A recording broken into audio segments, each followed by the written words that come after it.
The flop shot is a fun shot to hit. If you're having to use it a lot, you're probably not scoring very well, but it's still a fun shot to hit, a fun shot to practice, and a fun shot to show off with some friends.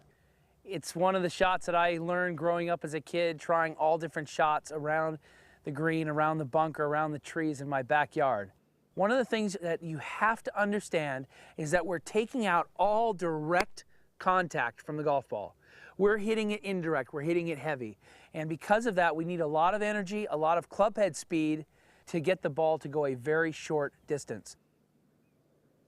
So I have my 60-degree wedge that I'm going to use to hit this lob shot. But I want you to notice I'm going to hit a regular shot first. And when I do, the ball goes 90 yards. Now, from that, I'm going to hit a lob shot that hopefully goes 9 yards.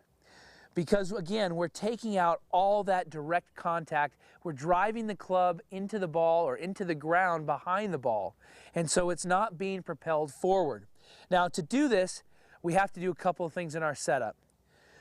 We have to open up our setup and put our weight forward. This will allow us to open up the club head and the face and have it aimed at the target.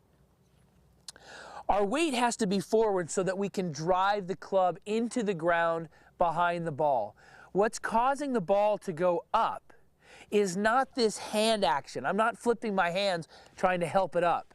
I'm driving the club into the ground and the bounce is causing it to pop up into the ball. That's how I'm getting it to go high. So I have to hit it heavy and I have to have some bounce on the club. So I'm going to open up so that the club face is flat. I want the top of the toe almost touching the ground. I want it vertical. I don't want there to be any loft on the club. Again, because when it hits the ground, it's going to pop back up into the ball. That's how I'm getting it up, not the loft, so I won't go underneath it. I open up the face, my weight is forward, and I'm going to drive the club down into the ground right behind the ball.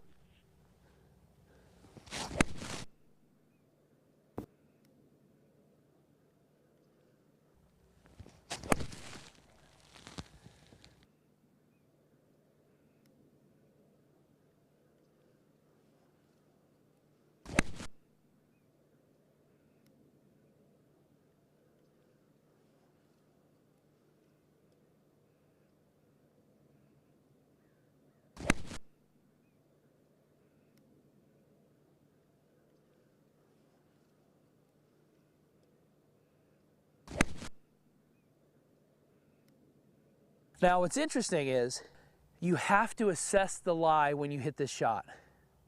Because if you try that technique on a fluffy lie, you'll go right underneath it. If the ball is sitting up, like this is, where the ball's higher off the ground, if I drive the club into the ground, watch what happens. I go right underneath it. So what I have to do to compensate for that is level out my weight. This will shallow out the bottom of the arc. So I'll put myself up on a pretty high lie here. And again, if I drive the club in behind, it will dig underneath and the ball won't go anywhere. So I have to level out. This is especially critical in rough because the ball could sit high in the rough or it could sit low. So now if you notice, my weight is level. I don't have it forward where I could pick up my rear foot. I level out my weight. This shallows out the bottom of the arc, and I'm able to hit a high, soft lob shot.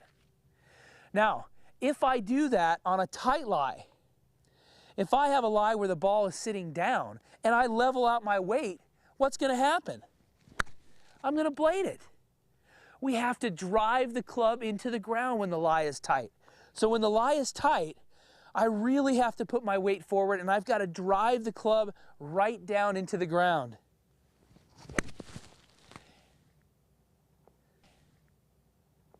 And then I'm able to hit the high lob shot. The most critical element of the lob shot is assessing the lie. Once we assess the lie, we determine where our weight is going to be positioned. If it's a tight lie, our weight is forward. If it's a fluffy lie, our weight is back.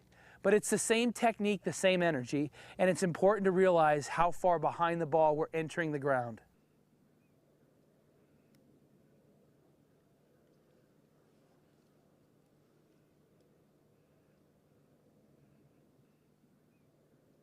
So the flop shot is a fun shot to try.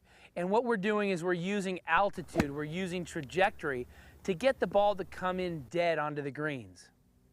But if we have the right lie, we can actually hit a low spinning flop shot.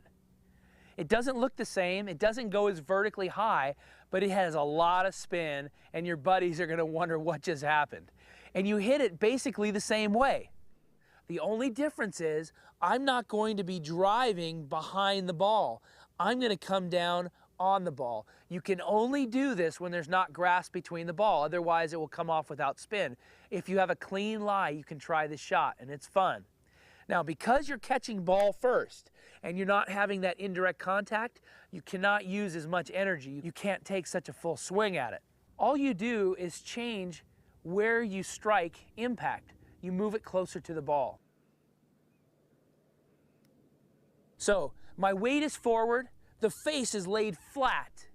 I've opened up my stance so that I can swing down my body line and have the ball go to the target.